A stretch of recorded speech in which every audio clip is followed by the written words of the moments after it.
There he is. I apologize. I was busy reading Turn Pro. I was taking notes. Perfect. And I was making notes here because would you buy 100 kilos of cocaine? And I was like, yes. Yeah, whatever. I didn't even read the rest of the sentence. I just said yes. What's up, guys? I don't even know if you can get 100 with $1 million. I don't know what market value is these days. That's a great question. I don't think I never knew market value except for like what they talked about in the movie Bad Boys with Martin Lawrence and Will Smith. What's your estimation? I don't think probably not. Yeah. Let's ask. Too many people you got to pay off to move 100 kilos. You got to pay off people over, in the border, and like there's a lot of things that go into that. I think. Let's see. I'm Googling. I'm definitely gonna get flagged now. Yeah, Cocaine street prices.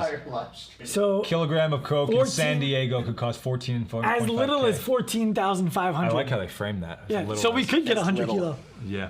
But Right? we don't really want that low grade. No, we couldn't. That'd be 1.45 million. We get a little under. Like 80 kilos. Right. Allegedly. All right. What are you gonna do? Yeah. Get a layaway. It's a good way to start off. It's a great way to start off. Yeah. Awesome. So Stu, welcome to the show. Thanks, guys. You're welcome. Stu, you've been traveling around recently, interviewing some people who you think are worth highlighting. You came out here, you interviewed me, you flew out to San Francisco, you interviewed Kelly Starrett, you flew back to Charlotte, you flew back out to San Francisco, you interviewed Jason Khalipa. What my wife asked me, how is Stu planning to build a business off of flying around the country and interviewing people? And I said, you know what? I'll ask him. Yeah, I've been asking myself that too. The fun part about it is, right? I don't have to make a business out of it. I make an indirect business out of any piece of content I create. And after a while, since 2015, I'm like, yeah, I think I'm really good looking, and I like listening to myself on camera, ramble and rant on things. But there are other people out there that I know in an ecosystem, but I've never really gotten to sit down and have conversations. And I believe in the podcast world within our industry, we're missing a lot of like that long form conversational, not a 60-minute Zoom on one particular topic. So all these people, yourself included, are really cool enough to cut out 3 hours of their day or more to have me come on out and hang out with them for a day and talk shop on all kinds of different topics that probably hasn't hit the previous podcast circuit for them. So that's kind of the goal. And if it turns into someone learning about me and wanting to work with me in some way, shape, or form, awesome. If not, it's just selfishly something that I like to do. The past year we couldn't travel. And yeah, I'm just fortunate enough to be in a position to just fuck off for a weekend and fly out somewhere and hang out and record it. And it's just been a lot of fun to get back to doing that. Well, there's a few things to that. The first thing is I keep forgetting to tell you, if you send me the clips, I will post them on the regular feed. I don't need to post them in the story if I have the regular clip. So I'd be happy to do that because I think that 100%. I think it's a smart play by you for a few reasons. Number one is you create so much content in that 3-hour window that it makes it easy for somebody like me or somebody like Kelly or somebody like Jason to share a bunch of content that is about them, that connects their audience to their meaning and to you for bringing it out at the same time. So that's, send me a file somehow, put it into the cloud, and I'll post them all. The other thing about it is we've learned over the course of the last few years that there's nothing more important than the network. There's nothing more important than who you can call on, who you can ask a question to, who you're being influenced by. And I think that outside of like Joe Rogan and maybe a few others, Kelly, Tim Ferriss and stuff like that, people who are trying to build something don't have a platform to talk about it for 3 hours. And I really enjoy talking to you for 3 hours about what I think is important. Yeah. And the other thing, going back to, your wife's thing on that, is traveling around and there's costs associated with it. It's also a level of work I don't see anyone else doing. And that's the one thing is I'm going to take that extra step, spend that extra money, put in the planning, not see my kid for a weekend, whatever it is, just to create content that, and if you want to keep up with me on that content side, you're going to have to, I'm trying to set the bar as high as possible. Yes. Not only do you have to be willing to travel, you have to pack with you 2 suitcases, 3 cameras, 3 memory cards, a Rodecaster thingamajig. It's called the Rodecaster Pro. A Rodecaster Pro. Microphone. Like, it's not just must be willing to travel to talk to somebody in front of an iPhone.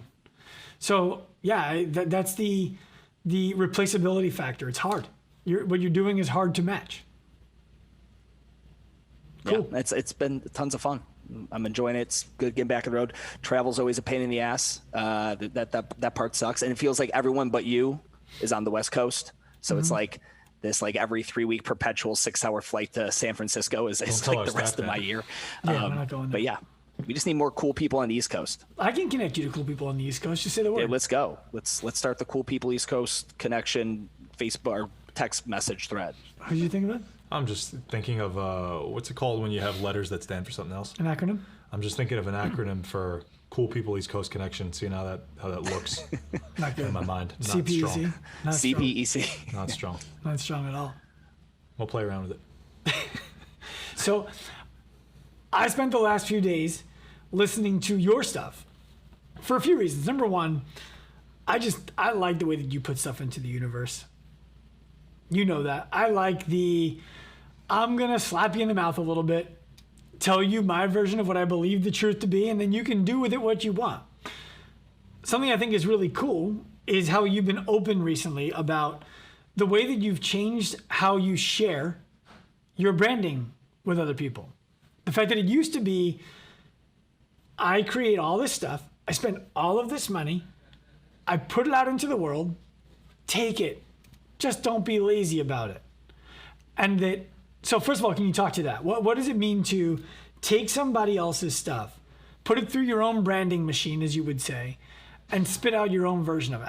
What is the difference between that and Photoshop? Yeah, so it's what I look at, good artists borrow, great artists steal. But what all intrinsically good artists know is that you cannot just be inspired or steal from one source, because you're just going to have that one. You're going to look too much like a replica, and it will, by nature, you won't be able to create anything new. However, if you look at a bunch of different sources out there in the world and you take inspiration from a bunch of different sources, steal a little bit from a bunch of different sources, throw that into your fucking mixing pot and mix that up, you end up generally coming out with something new and unique. So when I put something out there for the world, I was literally, we've got a new video getting ready to come out. And I had to create a compilation of all the people that have ever been ratted on to me who have blatantly stolen a logo or whatever. And it was one of those things where it's just like, man, if it's that easy, like if you just looked at one thing and you just took that one thing, that means you didn't really spend much time looking around. Because as much as I might think my stuff's cool, there's better shit out there. And when you mix it with a bunch of other stuff, it's going to actually get really special. So it's like, how lazy do you have to be to just be like, stop at one guy's stuff, be like, oh, that logo? Yeah, the fucking thing's dope. I'm going to take that. And be like, really? You're not going to like look around at the 30 other brands I can name off the top of my head that are doing an amazing job with unique, niches in the market and all that. So but again, that's the same individual. The reason they're having to steal that one thing is because they're floundering around in their own brand identity. They don't know who they are. They don't know what makes them special. And I have empathy for it, because I think it's more of an act of desperation than it is trying to be an actual thief. Mm-hmm. We have a client who steals some of your stuff. I recently found out about it because he puts it through his own branding machine. Brad Schneller runs a podcast called. Yeah, well, it's a good show. He calls it probably the best fitness and nutrition podcast. I love it. Probably, and I don't know him probably, but there is magic, I believe, in the naming convention of probably in a title like that. Good job for you, Brad. And he, he doesn't, it's not all over his website, probably the best workout in. He's not taking exactly what you did and doing it with everything he did, but he is taking some of the branding and making it his own, which is what you're looking for. Yeah, 100%. 100%. So, anything you want to say? You're enjoying the comment? Carlsberg, the beer does that too. Yeah, Carlsberg does it. Carlsberg's tagline is probably the best beer in the world. Oh, really? Yeah.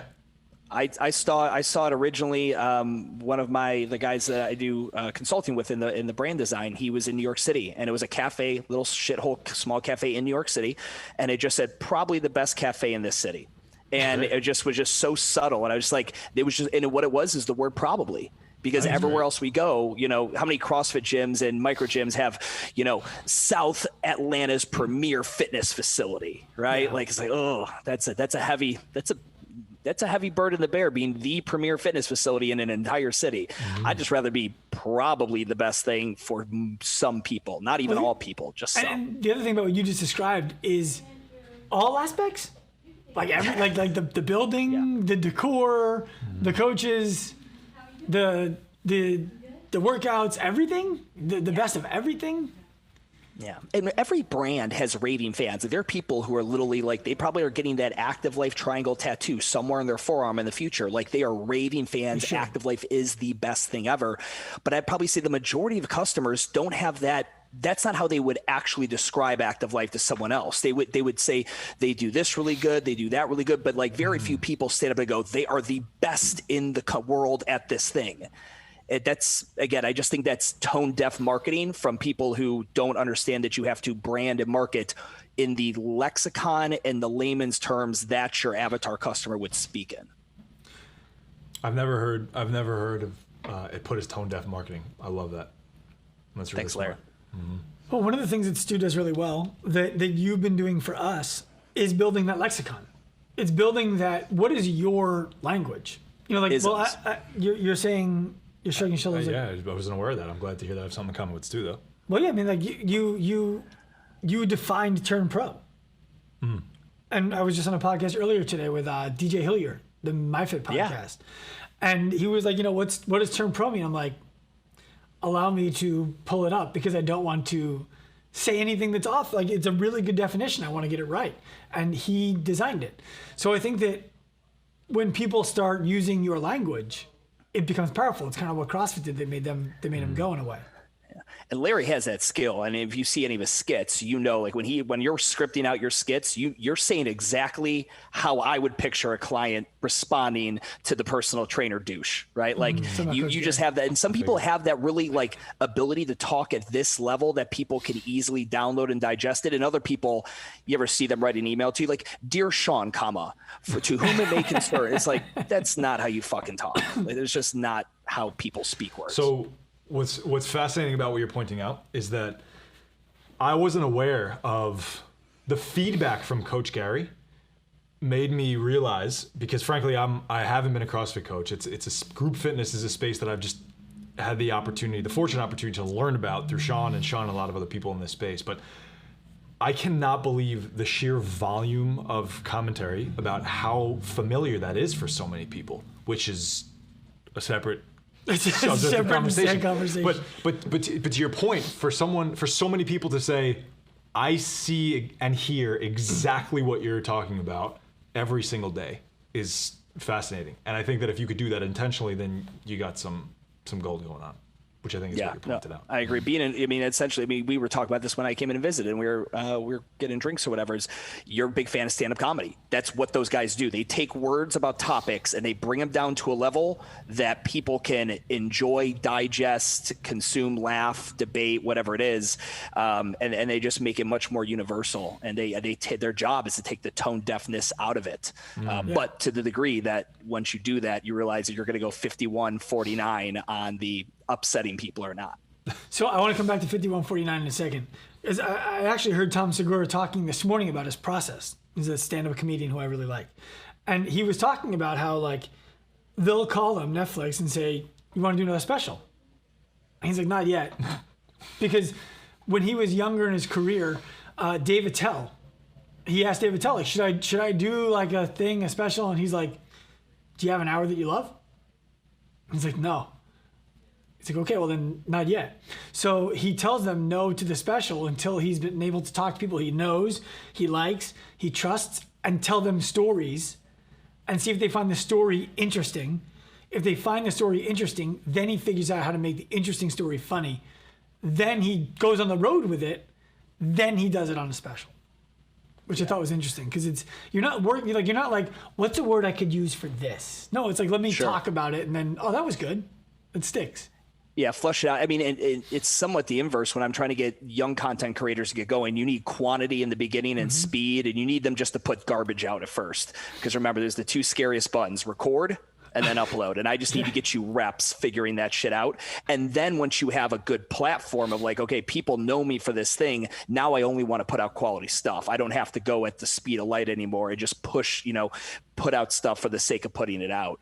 But yeah, no, that's super. What was that? Was that on his podcast? Yeah, Two Bears, One Cave. He had a guest. I forget who the guest was today. I was talking about it before with you guys. But whatever. I'm making a note. I'm going to listen to that later. It's the most recent episode. It was good. It was a very insightful, like, because the other guy was a joke teller, and Stu is a storyteller. Not Stu. Tom is a storyteller, and they were talking about the difference between preparing for a show where you're telling 61-minute jokes, as compared to a show where you're telling one 60-minute story. It was interesting. Yeah. So Larry, did you end up watching that Bo Burnham thing? No, I started and I was like, this is not going to be funny. It's insane. I mean, like, you just have to watch it for the creativity of it and realize that man, whatever money Netflix paid him, is going to go to his therapy sessions, because he definitely lost his mind at least 5 times in making that. But that's why I don't want to watch it. Wow. It's incredible, though. I'm not into people breaking down like that. It's good. It's absolutely the most artistically creative thing I've seen in a hot minute. I mean, that's saying a lot. All right. Maybe I'll watch it. You mentioned 5149. I listened to your podcast. I think it was the one you did with MDV on the intro. And you were talking about... It was 16 minutes, 39 seconds. No, that was his personal one. Oh. You were talking about if you want to have a scalable model, you got to be careful to not be 5149. Do you remember that? Yeah, we were talking about. I think I was referring to other companies that do mentorship. Yeah, you were referring to Chris Cooper, and you were referring to all these companies that kind of toe the line a little bit because they don't want to turn people off. And you were describing that because you are an entrepreneur who owns a job. If Stu Brauer gets hit by a bus, what the fuck, Jim Talk, also gets hit by a bus. Yeah, but I want to challenge you on it because I think that you can be 5149 and build a scalable business that includes a lot of other people. You definitely can go 5149 and scale your business. Can you describe 5149? So 5149 is just this idea that you're going to talk or be about something that is going to be polarizing, where it probably won't be an even split, but it's pretty damn close, where as much people who love your thing, just as many people hate it, which is required for that kind of level of scale. You have to have pagans. Part of your brand, one of your 7 primal elements of your brand needs to have pagans, haters, doubters, because all that means is that you have officially taken drawn a line in the sand or stuck a flag in the dirt and said, this is who I am and what I stand for and what I don't stand for. Because it's those statements. Like if I go off on a video about the dog, or I did one the other day about moms who wear the baby while they're coaching at a gym, and I think that's fucking silly.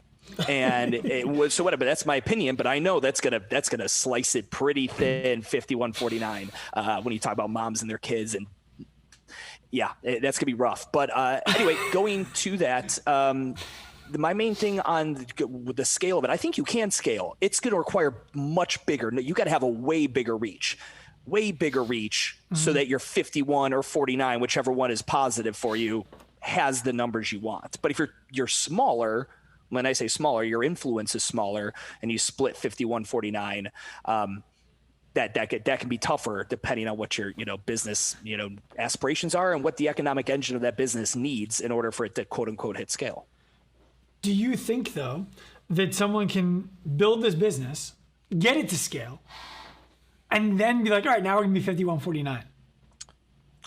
I think you could, but then again, you've got there's going to be brand trust issues there. If your brand's never really done a thing that's been polarizing and all of a sudden you came out with it. I actually had a great conversation with Cleep about this.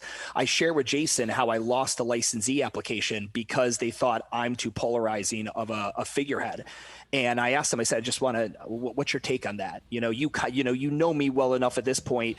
And we went back and forth on it. And he's like, and I don't even try to be, he's like, I'm probably the most vanilla out of everyone. Like, I don't say anything that's polarizing. Like it's super easy, but there's also times where I want to, he's got to bite his tongue on certain topics because that's the brand he's established. He is, he's not 5149 on topics. He's cool and easygoing, kind of stuff. So, but yeah, I think that would be tough for you to go ahead and eventually, if all of a sudden he came out today and he got on IG and he was just like, if you have dogs in your gym, what the fuck is wrong with you? That would be, I would hang out in the comments tonight with a glass of whiskey and enjoy that thoroughly.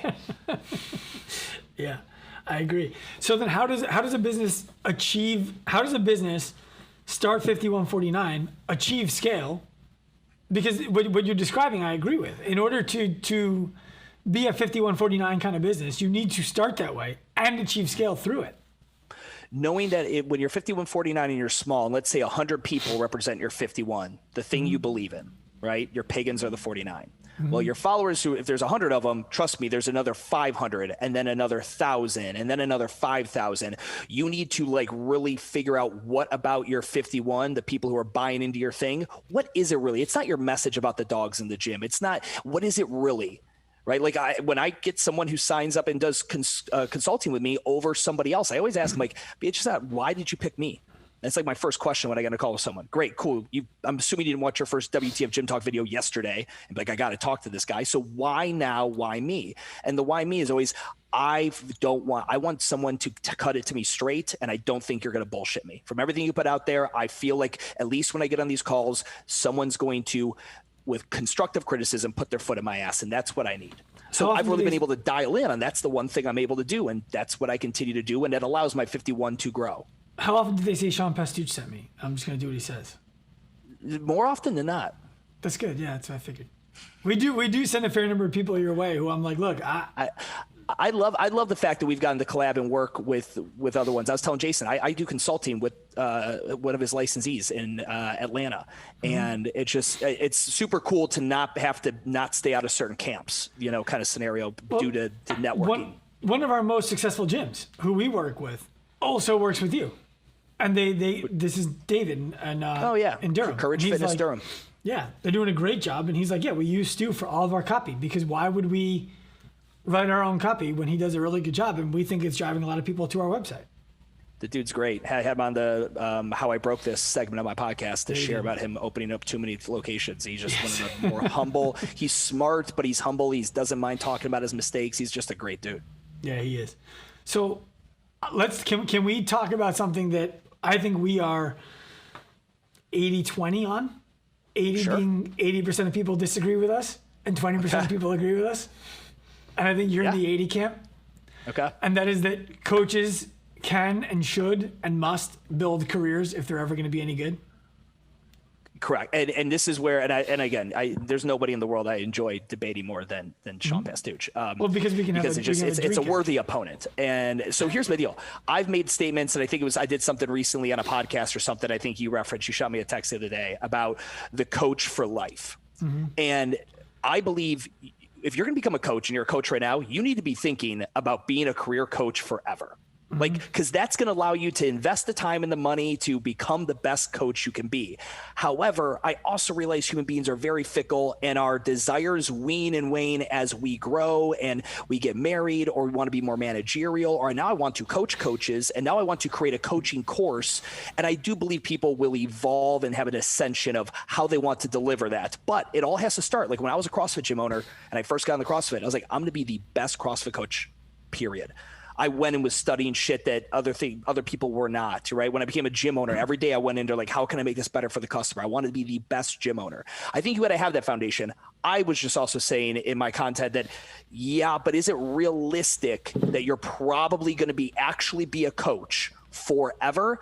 I believe most people are going to want to ascend and do something different just due to human nature, but those who don't, they want to be the Mike Bergers of the world, they want to be the Eric Creases of the world, they want to continue coaching forever, they're going to have that option. I just think it's going to be the minority of people who will actually, at 60 years old, still be a coach. I don't think Mike Bergener or Eric Cressy are still primarily a coach. Oh, they're 1,000% a coach, but they're 0.001% of the coaching population. I'm saying the minority of people will be career coaches. I'm saying I think they're more business owners than they are a coach right now. I think they have other vehicles and, they obviously have courses and seminars and all that kind of stuff. But I mean, Mike still coaches in his garage at $150 an hour, right? Eric still takes top end. I mean, you're going to be probably a professional baseball player or something like that to work with Eric, but like they're still technicians. And they're constantly refining that craft. Yes, they've been able to parlay business things on it, books or courses or seminars or whatever that looks like. But I mean, I believe most people will hang up the coaching hat at some point and then take it into some kind of managerial, attached, adjacent, entrepreneurial thing that has to do with their coaching. And that's just me looking at human nature and like, what you're really excited about when you're 29? I don't care how excited you are about it. You probably just statistically will not be as excited about it when you're 52. So there's a few things there I want to touch on. One I definitely want to bring you in for. The first one is, in one way, I agree with you because I've actually used the word ascend through coaching in your presence, Larry. And Larry's been like, is it really an ascension though? Like, and we've discussed that, and I would love for you to touch on that in a moment. The other side of it is, if you graduate medical school and you're 27 years old, what's the difference between someone who's a doctor and someone who's a coach? That doctor's not looking to eventually run the hospital. They're not looking to get into marketing. They're not looking to getting into starting their own medical school.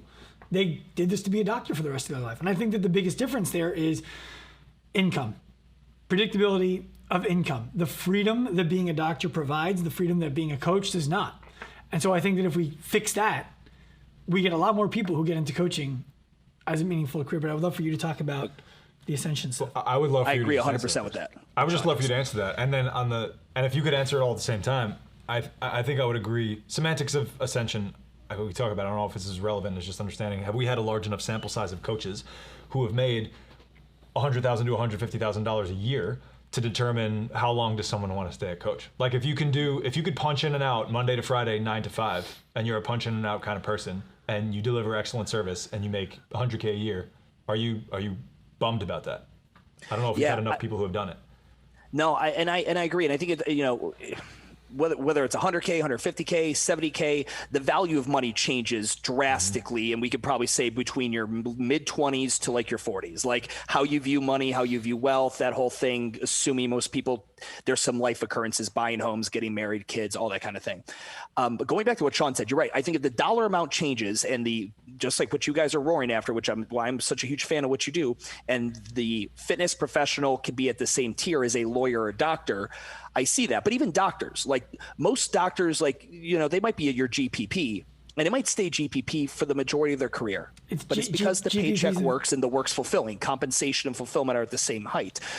But also some of them might become the director of that department in oncology, and lawyers are going to become a partner, and they're going to have 7 paralegals working for them underneath them. They're not doing the grunt work that they did in their first 10 years in the technician craft. Totally. It's the evolution. I was going to make fun of you and say it was the GP, not the GPP that's fitness. But I got the shush from him, and I got the arm slide from him. No, I laughed. Oh, you laughed? Yeah, okay. I laughed too, but I'd rather just him finish the fucking thing. I agree with that. What you're talking about is the evolution of the way that they coach, the evolution of the way that they doctor. So the doctor who ends up with the interns underneath them, who ends up working at the teaching hospital. They end up being a doctor at Johns Hopkins because they want students to come through, they want to teach the students and still practice medicine. One of the things that's actually happening in the medical space right now, which is good and bad, is big hospitals are buying up small doctors' offices because these doctors are not business owners. They're doctors, and they're like, I don't know how to be a business owner. I don't want to be a business owner. How do I get a patient? How do I bill them? The hospitals are saying 401k matching, health insurance, salary. It's yours. Just give us your clinic. I'm like, and we'll pay for the clinic. And doctors are like, yeah, okay, that's good. And I think that speaks to doctors want to be doctors, but the business part of it gets in the way. And I think that the big... Go ahead. I got a question for you guys, because you guys see the data all the time. It's for the group fitness coach, let's call him the general practitioner, doctor, that kind of thing. Do you think long-term they're going to have to specialize? Because like a doctor at some point, like you become good enough, you get to pick the cases you want, right? A lawyer, you get to pick the cases you want. Where for someone in the group fitness level, after 20 years of cueing elbows up, crease hip below the knee, it's also where in the private sector can they go to start working on more interesting cases? Mm-hmm. Well, you get to pick the cases you want if you have your own clinic and you decide what you want to be. If you work in a hospital, you get the cases you're assigned, right? Yes and no. Like if you specialize in neuro, you're only going to get neuro cases. Right. Got it. But I think we watched House, and House always got to he said no to everybody except for people had sarcoidosis or whatever. Well, and that's obviously how medicine works. Yeah. Duh. Isn't that a documentary? Everyone knows that. And I've only played doctor, so I don't know anything more than that. And I was a fake doctor. Nailed it. I mean, look, I never went to medical school. I was a chiropractor. I loved it. I thought it was valuable. Anyway, the other side of that is I think it breaks down to money a lot. And then it breaks down to, you're right, people are fickle and their interests are going to change. And so what I think is important is that if you own a gym business, and coaching is the value in that gym business, which it's not everywhere, by the way, and that's okay. If coaching is the value, then I think it's incumbent upon the person who owns the business to be transparent with the person they're hiring. We either do or do not believe that there's a career path here. So we either are or are not going to carve one out for you. And then it's the coach's responsibility to say, what's the value here if it's not a career path? That I think is important. In most micro gyms, one of the big issues I run into, especially when I create like a comp plan, is that there is a ceiling. You're probably not going to have a GM at a micro gym, average one, making $120,000 a year. It's just not going to happen. Now, with what you guys are teaching, you are essentially, again, this is a knife, and I've got it real sharp for you. You've got a spear back here, and that thing's sharp as hell too. And you guys will learn how to eat what you kill. But in any sales role, right, that's the one trajectory or vertical in business. If you're in the sales team, you pretty much don't have a ceiling on your earnings. Right, for the most part. So like I like training these guys to sell, just like the book, and giving them the tools to have a different service than the average micro gym down the street. But that's all to be, like you said, like being honest with people and say, hey, listen, I've got this brick and mortar thing here. The highest position besides me is going to be operations manager, but as a coach, you could technically, train this many people, make this much money. Here's some case studies we have of people making 150K, blah, blah, blah, blah. And that's what the future could look like for you as a professional coach. And I think there's absolutely nothing wrong with that. I think the important thing there is, and I'll answer your question about specialization in a second, learning how to manage your money. Because the mistake now becomes, I'm making $150,000 a year, so I can live a $150,000 a year lifestyle. Which means you need to coach forever. And eventually you're like, I don't want to do the same thing. Even like, no matter what the career is, people oftentimes, it's like when you see someone still doing their job in their 70s, you're like, that person must really love their job. Because and it's in sales, anomaly. When you're commission based, again, like trainers who are selling packages and then servicing them are in sales. And I mean, when I was in Global Gym, we used to tell our guys, if you're making $80K a year, include with your commissions, live off of $40,000 a year. Yep. Like cut yourself in half. Dude, if you're making 100, don't live at 100, live at 50. Right. Because again, your sales cycle will hit like everyone else. You're going to go cold and not sign anybody up, in 6 weeks. It's going to happen. So when it comes to the specialization, yes, I think that in order to maximize your income as a coach, or as anything really, you need to specialize. You need to specialize. Like the GP who sees patients, any kind of patient, they need to specialize in the way that they see that patient in order to charge a premium for their services and to have a wait list for new patients. The coach ultimately needs to see everybody at first, decide who they're good at, decide what they like, and then specialize and go deep in that thing. And for a lot of coaches, when we work with gyms, what we do is most of the people that are ascending were coaches first, because no one started working at their gym as an operations manager. It just doesn't, micro gyms don't have that in their business plan. So what they typically do is they look at, okay, by the time we're done with them, they have 3 departments: operations, sales and marketing, coaching.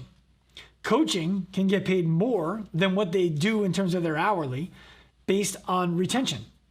So they're getting paid a stipend salary to get the gym to 6%, and then they get a bonus every percentage point that they improve the gym down to 3%. Operations gets bonused on a profit share. Are we hitting our margins? Are we hitting our goals? Great, here's your piece. And sales and marketing get paid on a commission. Coaches who are in the gym can make their revenue coaching class, and then coaching one-on-ones, and then coaching people online, and then building out other programs if it fits within what the gym wants to design. And ultimately, a lot of them decide they want to go do something in a professional way where they own a business that is a coaching business. And now they start having other people work underneath them. Because I think what you're describing there is the entrepreneurial journey. We all start off doing something for somebody else, or most of us do. You worked in commercial gyms. I worked in commercial gyms. He worked in commercial gyms. That's interesting. I didn't put that together till just now, but we all did. And then it's okay, you own your own gym, I own my own gym, he owns his own coaching business. And then it becomes, okay, I don't want to do all of the things. I need someone else to help me with these things. And you stop selling your time for money, you start selling other people's time for money. And then you start selling your money for money. And then you start selling other people's money for money. That's how Robert Kiyosaki would spell out the entrepreneurial journey. But I think that if we don't have coaches go into the field, beginning with the belief that there is a career here, I can do whatever I want with this, and if I decide to leave it, I can, then we stunt the interest that coaches have in actually being good at it. And that, I think, is where we get dangerous as a fitness community. I agree. I mean, you're still coaching. This is an ascension of a coaching conversation, and where it goes to, you get the experience, and you're selling your time. But then after a while, you get in, whether it's consulting or coaching coaches or coaching teams, whatever it is. But it's essentially, that's what you leverage it beyond that, is you leverage the experience you have from doing your 10,000 Malcolm Gladwell, like your reps, right? And then you can parlay that into whatever the hell it may be next. But yeah, is it still coaching? Sure. But yeah, I get thinking that podcast, because I said the same thing. Like, if you're going to be a coach, you better niche the hell down and be the best sliver of that niche possible to continue to make the kind of money you want and be relevant in the industry. Because I think that's what a lot of us want. You see professors who write books, right? Like, you want to be relevant in the industry. Like, if you've done something for 20 years, you'd want people to know who the fuck you are, like, and have a legacy at a certain point. Totally. Was there anything you wanted to add to that with Stu? No. I want to open the floor. If anybody has questions for me, for Larry, for Stu, go ahead and drop them into the chat right now. We will answer them in real time. While you're doing that, I have a question for you, Stu, that's unrelated. I don't know if you know about this yet, but did you see who IHRSA, International Health and Racket Sports Association, just named their new CEO? New CEO? Yeah. Do you know? Hot take section coming in. Yeah, well, we're welcoming Stu to the hot take. So they just named their first ever female CEO, which is, okay, great, really cool, awesome. Women, great, everyone, hire the best person. The problem is, at least in my opinion, and I'm interested in your opinion, her former job was lobbyist for the confectionery industry. So the last major accomplishment that she had was getting confectionery production to be an essential service during the pandemic. As if we weren't a overweight enough and sick enough country already, the woman who now is supposed to represent fitness was previously representing sugar to Congress. Your thoughts? If anyone's familiar with IHRSA and the whole, every gym owner's gotten probably an email about the $30 billion Gym Relief Act. Yeah, the Gyms Act. Yeah, that's the company that's pushing that thing fat through. I mean, IHRSA, like, if you look at who's on the board of that organization, you're talking all the big players, the LA Fitnesses, like everyone who got fucked really hard during the pandemic financially. Which is interesting because it's not how they started, but yeah, go on. So even TSI, who had a horrible fall from grace during the pandemic, that's like Boston Sports Club. It started long. They had a fall from grace pandemic. way before the pandemic. They just didn't know about it yet. Yeah, but eventually hit on paper. They were standing on one broken leg, and eventually that came down. But it's just interesting if you really look into every gym owner. I talk to guys like, man, I'm super excited for this. I'm like, here's the deal. I'm not excited about it, but I would tell you, I don't see any representation at that organization at the board level, the people who are going to be putting that Gym Relief Together Act, that represents anyone in the independent industry whatsoever outside of the giant conglomerates. So like, I don't know if you're going to have a voice. I don't know if the money's ever going to trickle to you. And to be honest with you, my bet is this is some kind of lobbying BS house of cards that's going to get a bunch of these guys bailed out and paid for organizing this relief fund.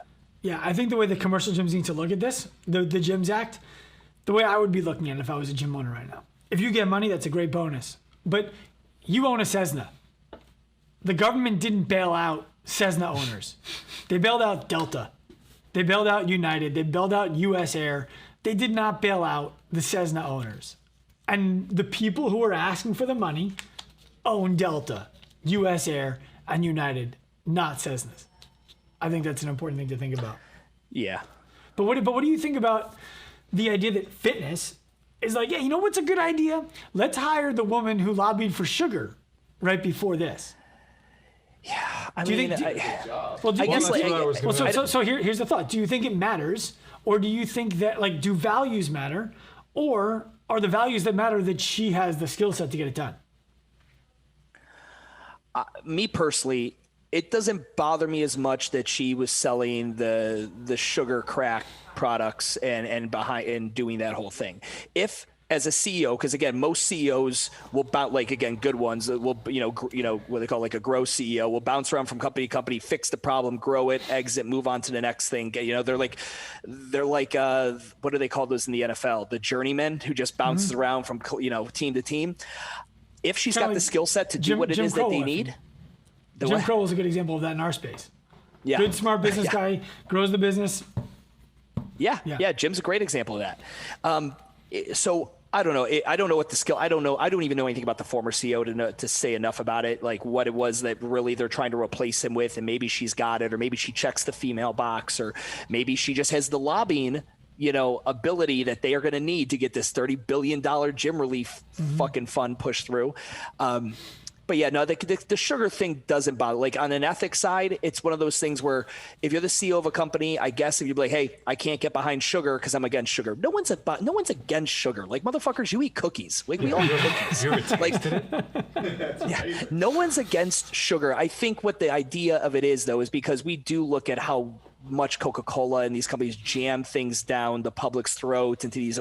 It only takes you like to watch one documentary on obese kids, and then you hate sugar until someone offers you a cookie. And you're like, well, okay, that's fine. But yeah, I don't know. I would have to look into more like her like what is she bringing to the table? What are they looking to do with her to give a good answer on that? But initially, the sugar thing doesn't bother me if she's a strong player and can do something decent with that organization, which I believe has the ability to do some really cool things. They just never really have. I think the question is it actually ever about the individual, or is it about a role, a part of a bigger system that this individual is fulfilling? It doesn't, because if it's not her, it's just going to be someone else.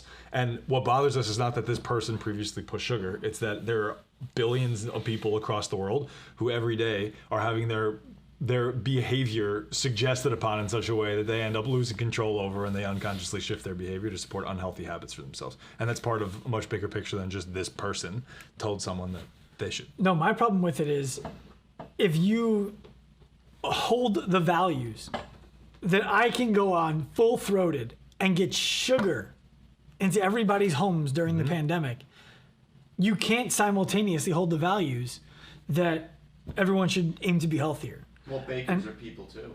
Bakers are people too. They just don't value health the same way that other people do. And now she's responsible for running the largest organization in fitness. I have a fundamental problem with that. Well, maybe she's going to shove fitness down people's throats now. She's a good jockey. She was riding the wrong horse previously. Maybe that's that way of thinking about it. Maybe, but I think that the other way to put it. Well, there's a question.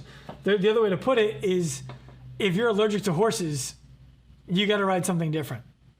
And I could never. I don't think I could ever be the person who shoves. You're a sugar. good salesman. You know this. I could put you at a mall kiosk selling that shitty perfume, and you would crush. You're just a good salesman. She just might be just a really good CEO or whatever the hell they're looking for, and it doesn't matter the product they put in front of her. She's going to get the job done. And most of the times, that skill set exists at those high-level C-suite people. They're agnostic with the product or service. Agreed. I guess my problem is, I wouldn't sell that shitty perfume. And maybe it's a projection of my own values. But so we have two people who shared in the conversation. Samantha Hirsch wrote that she's going to replace chalk with confection and sugar in all the gyms. Double bonus. Double bonus. Wait, you're not already eating chalk? And some of those kilos of cocaine. We'll just mix a little bit of that in there too. 14,500 per, according to Google. Hey, cocaine-addicted rats will opt for sugar instead of cocaine when offered the choice. And they'll opt for neither when they have socialization with other rats. There you go. So another aside. David Rubin jumped in and said, if we consider that Ursa is basically just a lobbying organization, then it's a good hire in the sense that she's been a successful lobbyist regardless whether she's a true believer or not. Yep. Yeah. I guess. Not wrong. He's not wrong. I guess. Well, what would you do in that position? In what position? Ursa. What would I do? I'd burn that piece of shit to the ground and start all over again. I don't think they're gonna like those values. It's a pile of shit. Ursa's a pile of shit. It's, again it goes into the fitness industry is a disaster, and I've been posting about this, that the future of the fitness industry doesn't use the word fitness, and it doesn't use the word coach, because both of them have been devalued. They've both been stripped of all of their value, and Ursa is a big reason why. And this is why when we talk about, like, Eric Rose is out there talking about support the Gyms Act, support the Gyms Act, support the Gyms Act. Maybe he knows something that you don't know, and that I don't know, and that Larry doesn't know, and that Sean doesn't know, Stu. I think it's a bunch of small plane pilots who are going to come out and be like, support the airlines, support the airlines, support the airlines. And when that money comes down, they're going to jam it right through their ass into the mouths of the airlines that actually lobbied. Yep. That's what I think is going to happen. I don't think it's going to be a good thing for the small gym owner. I'm all for anything that's going to keep somebody kind of hanging on optimistically. I guess psychologically I'm good for. Like, everyone needs a little light at the end of the tunnel. But at the end of the day, if you're really hoping on a government bailout, that light at the end of the tunnel is actually the end of your life. It's not not a train relief on your currency. It's the train coming. Yeah. All right. I don't see any questions coming through. So, Stu, where can people find you? What do you want people to know? What do I want people to know? Everyone can find me. Just Google WTF Gym Talk, and it'll lead you somewhere. And enjoy that. Enjoy the content. Hit me up on Instagram with a DM anytime you got a question. What do I want people to know? I want people to know that. Here's how I look at it. I truly believe the number one investment to make in the business is HR. Like you having these amazing guys on your team. The second thing is an increase in business acumen, right? Which is obviously what you guys offer, what I offer. There's a lot of people that offer it. Anyone listening to this, the reason you're not making as much money as you want, one of the reasons is you don't know enough shit. You're just not smart enough and knowledgeable enough in this business thing. And there's no going back to school to get your MBA on this or anything. There's no going back. So moving forward, either start following all the people like us that put out free shit, or next time you're thinking about spending X amount of dollars on that new Rogue Echo bike, whatever, invest in some kind of education that is going to make you a smarter business owner. And some of these decisions come easy. When you and me sit down and have a conversation about business, it's like, oh yeah, that makes sense. But if you and me go speak in front of a group of 50, there's some people that are like, holy shit, that just blew my mind. And I'm like, I could have told you that in my fucking sleep. How is it you don't know that? I don't know anything that's special that you don't.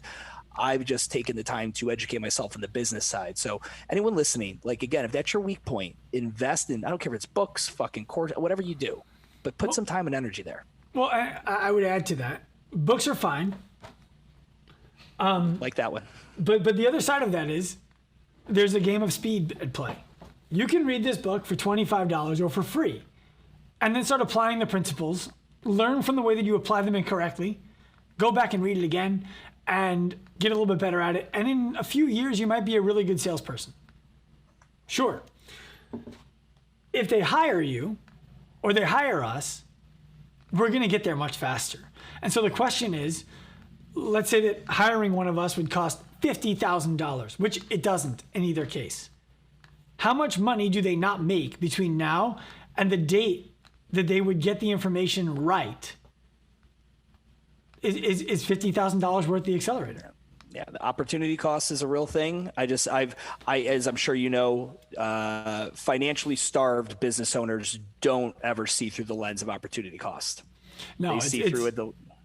I like to say it's you're upset for people thinking they need to be fit to join your gym, and at the same time, you think you need to make money before you hire a business coach. Great I gotta analogy. go help some coaches.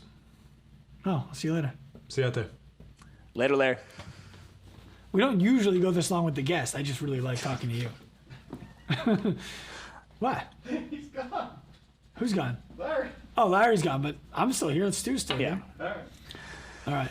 Stu, it's been a pleasure, my friend. Always, brother. Always. Hey, great work on this, buddy. Thank Proud of you. I appreciate it.